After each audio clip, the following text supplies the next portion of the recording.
Hey, it's Jade coming at you again. This week, the Minnesota Vikings were at the New York Jets. The Purple went out to MetLife Stadium out in Jersey, and the Minnesota Vikings came out victorious in this one. Ending score, Minnesota Vikings 37, New York Jets 17. The theme of this game, wind, gone with the wind. That is what this game is. It is done. It is over. It was a windy one, I believe. Wind gusts over there and on the East Coast up to 40 miles an hour, I think. Regardless, the game is over. The Purple came out victorious. Not gonna lie, the game was a little weird. There was a little weirdness right at the start there. It seemed like it was kind of a little bit of a lull in the first quarter. In the first half, neither team could complete a third down.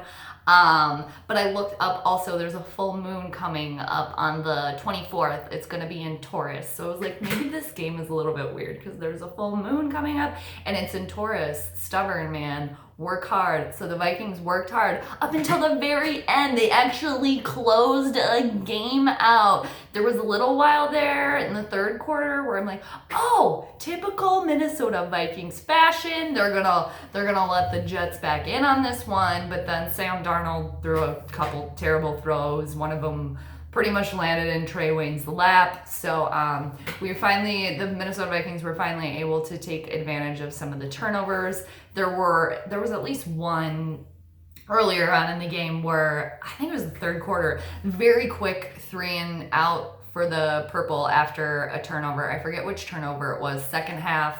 But yeah, and then the offense came out and they went 3 and out when they needed to shave some time off the clock. I think that might have been in the fourth quarter. Oh, I don't remember. I'm sorry. Anyway, so it was like, oh great, we lost our offense here. We lost the momentum. We're letting the crowd get back into it. But no, luckily I was wrong.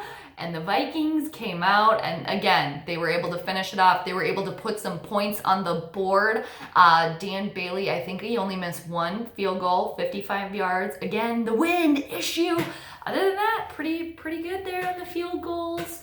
However, Diggs was a little quiet in this game. Stephon Diggs was a little quiet. He made some receptions, but what I really liked, even though Diggs was quiet on the field, I think they had him covered pretty well this game.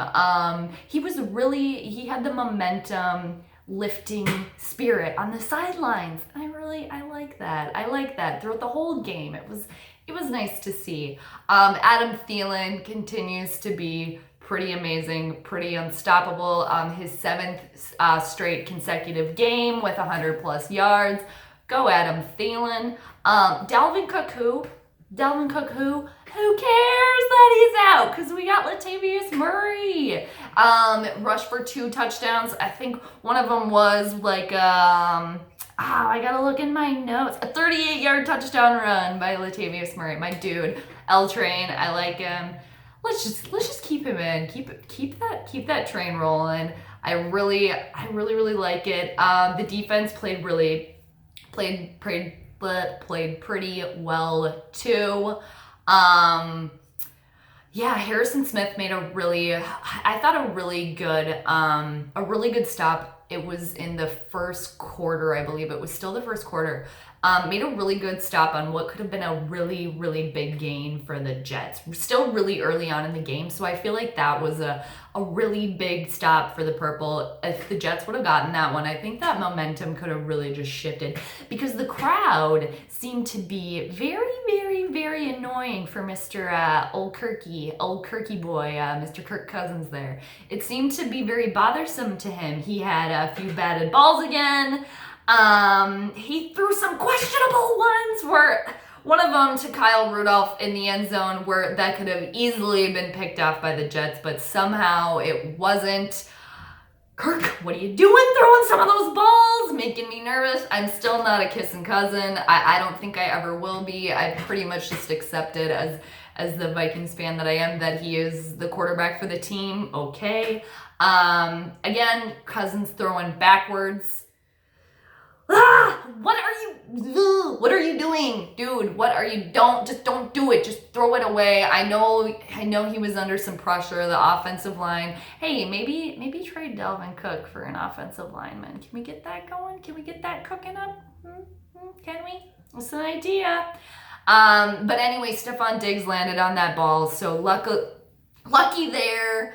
And then, Cousins made a really nice fourth down connection to Robinson there and at the end. So made up for it there, but man, let's just say this. Whenever we're in the red zone and Cousins has the ball and he's throwing it, I'm more stressed out than excited and relieved, okay? I just hand it off to Latavius Murray as far as I'm concerned.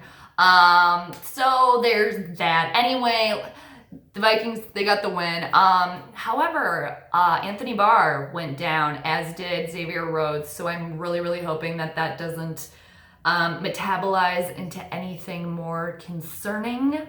I think a little Barr with the hamstring, Rhodes, I think it looked like he twisted that left ankle there at the end. It looked a little twisty, and it looked at the very end of the game he was kind of trying to put some weight on it there on the sideline. But I'm hoping that doesn't turn into anything more serious. Not that the Vikings need that or anyone needs that.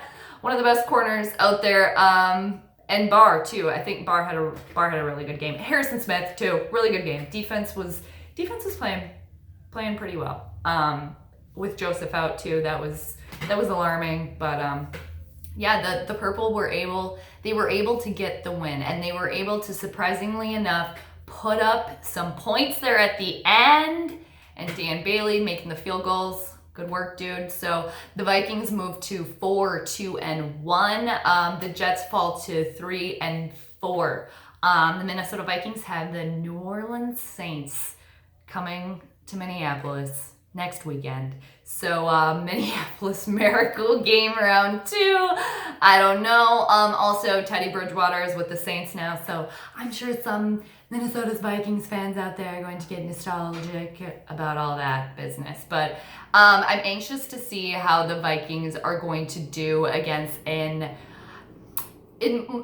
better terms, a more established winning team, because the Saints are 4-1 as of right now. Granted, they have not played yet today, but I'm anxious to see how that's going to go down. So, all right, on to next week. But the Purple, they get the win today. So, one more thing too about MetLife Stadium. What was with that siren that siren noise that kept? I did not care for that at all. I kept thinking I was like, is it Wednesday here? Is it the first Wednesday of the month here in Minnesota? Because that's when they have sirens going off around here. I definitely questioned it a couple of times. I also thought there might be like a tornado, because I was like, what the F is that siren noise? But I'm pretty sure it was a stadium thing at MetLife. So I'm really glad that the game is over, because I don't want to hear that siren anymore. Rather annoying. Anyway, Purple get the victory, 37 over the New York Jets that got 17. So the Vikings moved to 4-2-1. On to the New Orleans Saints coming to town next week. All right, Skol Vikings.